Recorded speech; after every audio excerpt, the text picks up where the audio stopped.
Tapi yang menakutkan, walaupun dia dah buang bateri tu, patung tu menyanyi pula. Nyanyi macam Twinkle, twinkle, little star.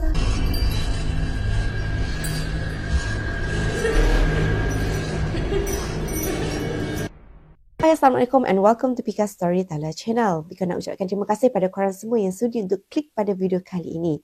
Dan untuk video kali ini sebenarnya Pika nak kongsikan tentang satu kisah benar yang seriously sangat-sangat seram. Sampaikan Pika rasa kisah ni memang sangat menarik untuk Pika kongsikan dekat korang semua. Lagipun kisah ni sangatlah seram sebab dia melibatkan benda yang mistik dan juga pembunuhan tau. Dan kisah ni juga pernah masuk Netflix. So, kalau korang nak tahu kisah apa yang Pika akan kongsikan kali ni, jom tengok video ni sampai habis.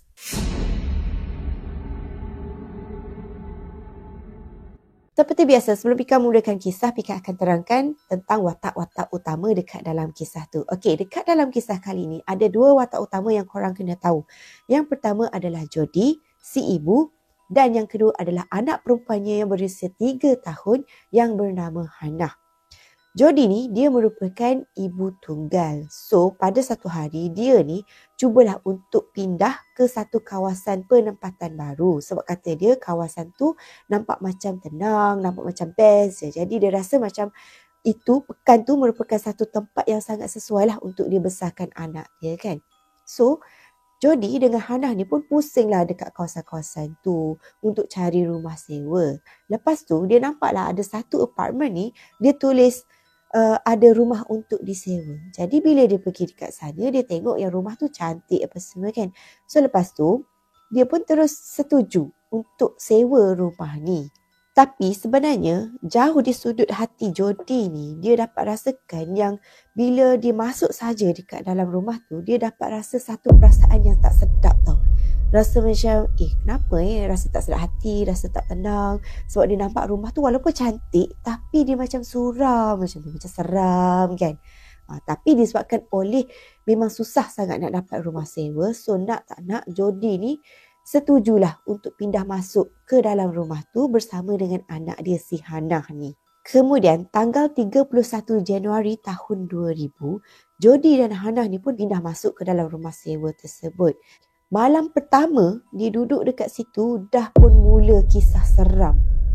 Yang mana Jody ni dia mendapat mimpi yang sangat pelik dan juga sangat-sangat menyeramkan. Dia pernah nampak macam ada seorang gadis. Lepas tu satu bilik gelap macam dekat kawasan basement. Macam bilik bawah tanah macam tu. Lepas tu dia nampak satu pasangan. Lepas tu kadang-kadang dia nampak juga mimpi ada budak perempuan, seorang gadis berjalan. Lepas tu ada satu couple yang naik kereta ni approach budak perempuan yang gadis tu tadi kan. Lepas tu lelaki daripada dalam kereta tu tutup mulut gadis tu dengan kain macam untuk kidnap macam tu lah. So memang dia selalu dapat mimpi yang sama tau. So bila dia setiap malam ni dia selalu dapat mimpi yang sama, Jody ni dia rasa pelik lah kan. Kenapa aku selalu mimpi benda yang sama dan mimpi yang tak best, mimpi yang seram. Masa ni Jody ni dia cuba untuk macam abaikan lah, mungkin sekadar satu mimpi buruk biasa macam tu kan. Tapi malangnya satu demi satu kejadian yang pelik mula berlaku dekat dia dan juga Hannah dekat dalam rumah tu. Contohnya setiap hari before dia orang ni keluar daripada rumah, dia memang akan letaklah kasut anak perempuan dia ni dekat rak kasut yang betul-betul berada dekat tepi pintu utama.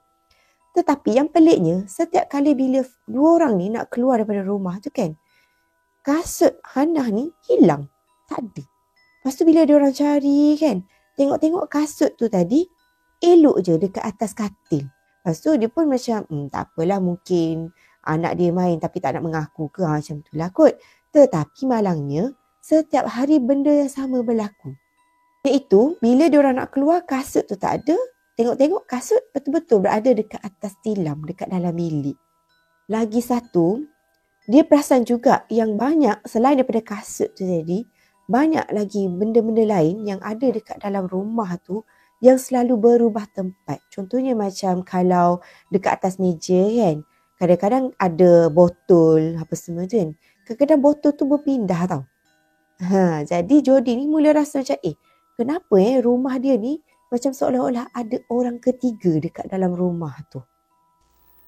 Sampailah satu hari masa tu Jody ni di tengah masak. Sekali dia dapat dengar suara Hannah. Hannah cakap, "Hai." Lepas tu Jody ni terus stop masak. Dia pun pergi dekat Hannah. Dia tanya Hannah, "Cakap dengan siapa?" Lepas tu Hannah ni pun tunjuklah dekat dalam bilik, dekat satu bucu ni. Tu dia cakap dengan kakak tu, dia kata. Lepas tu bila Jody ni tengok kan, tak ada pun kakak yang dimaksudkan oleh si Hannah ni. Lepas tu Jody cakaplah dekat Hannah ni kan, tak ada orang pun dekat dalam ni. Lepas tu Hannah ni memang insist, dia kata, tu memang tu, kakak tu memang ada dekat dalam bilik ni. So korang bayangkan, memang betul lah ada orang ketiga dekat dalam rumah diorang tu. Tetapi yang nampak cuma Hannah seorang je. Jody ni dia tak nampak, cuma dia dapat rasakan macam ada banyak perbezaan yang berlaku dekat dalam rumah tu kan. Lepas tu kan ada satu lagi kejadian seram yang berlaku dekat family ni, yang mana pada satu malam Jody ni dia decide untuk bawa Hannah keluar untuk pergi makan malam, pergi dinner dekat luar. Bila dia orang ni balik sahaja daripada dinner dekat luar, bila dia masuk dekat dalam rumah, dia pelik sebab keadaan rumah tu macam agak bersepah. Contohnya macam dia tengok telefon kan tahun 2000. Telefon kan yang masih ada macam ganggang apa semua tu kan. Lepas tu dia tengok telefon tu macam ada orang cabut dia punya wire apa semua tu. Ganggang dekat sini, yang telefon tu dekat sana. Yang lagi mengejutkan, dia tengok mainan anak dia ni macam seolah-olah ada orang susun, kumpulkan dekat satu tempat, susun elok kan. Dan dekat atas sekali, patung yang dekat atas sekali ni, posisi patung tu sangat seram weh. Sebab macam ada lilitan dekat kepala patung tu, macam seolah-olah menggantungkan diri macam tu dengan menggunakan tali kasut. So masa ni Jody ni memang takut sangat lah sebab dia tengok macam ada orang seolah-olah macam bagi warning ke macam tu kan. Lepas tu disebabkan oleh dia terlampau takut ni, dia terus bawa si Hannah ni keluar daripada rumah tu tau.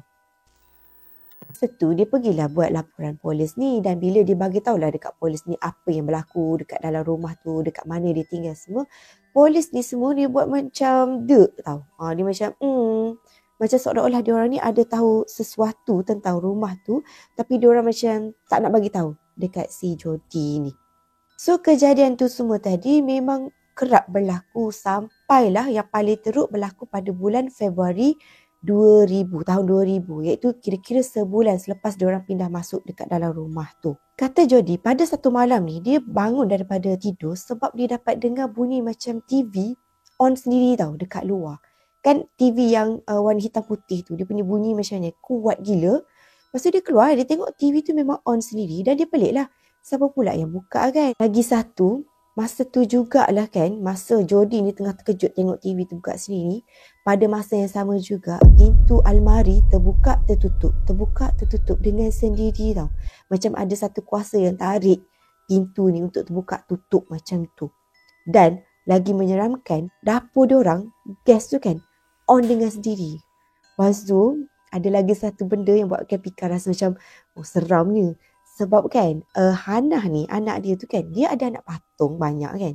Lepas tu, salah satu daripada patung dia ni, yang boleh mengeluarkan bunyi, yang ada pasang bateri, lepas tu boleh mengeluarkan bunyi tu kan. Sekali, benda tu berbunyi tau, non-stop.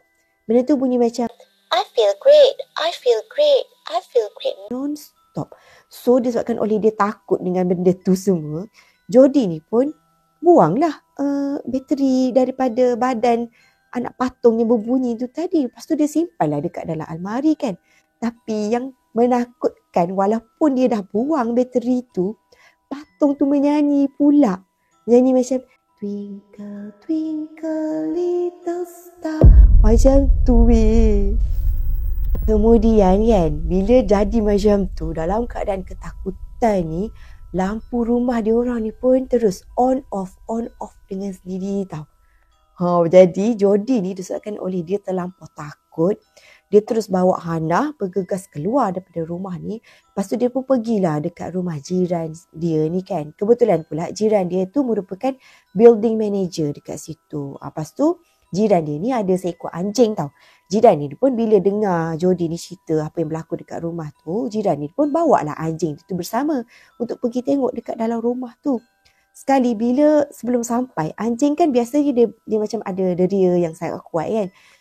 Yang peliknya anjing dia tu sebelum sampai ke rumah Jody dengan Hana ni lagi, dia dah macam tak nak masuk rumah tu tau. Anjing tu macam dalam keadaan yang sangat ketakutan. Macam dia dah tahu ada something dekat dalam rumah tu.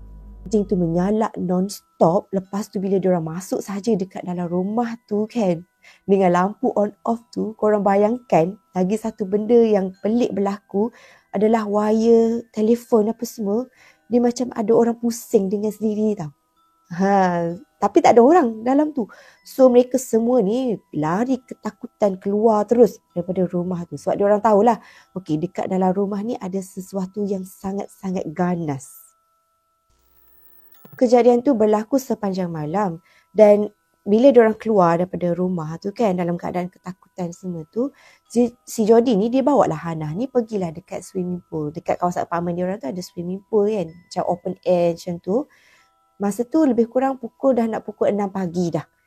Jadi Jody ni kan dah lah dia single mom kan, struggle semua. Lepas tu rumah yang diorang sewa pula macam pelik semacam.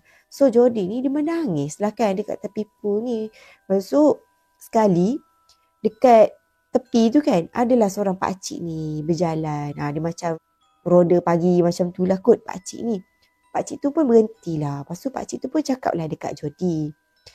Jody, kamu tahu tak sebenarnya pakcik ni dah 25 tahun menetap dekat kawasan apartmen tu.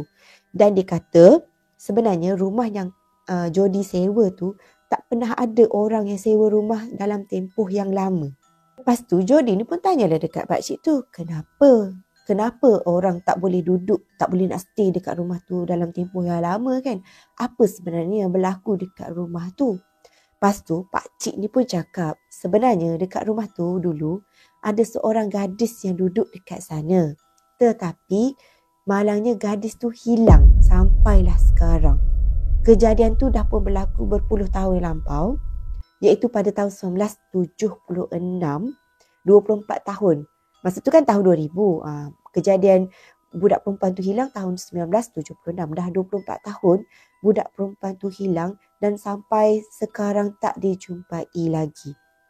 Jadi bila si Jody ni dengar yang mungkin mimpi dia apa semua yang pelik-pelik, lepas tu benda yang ada dekat dalam rumah yang macam menyeramkan semua tu mempunyai kaitan dengan budak perempuan yang hilang pada tahun 1976 dekat rumah tu.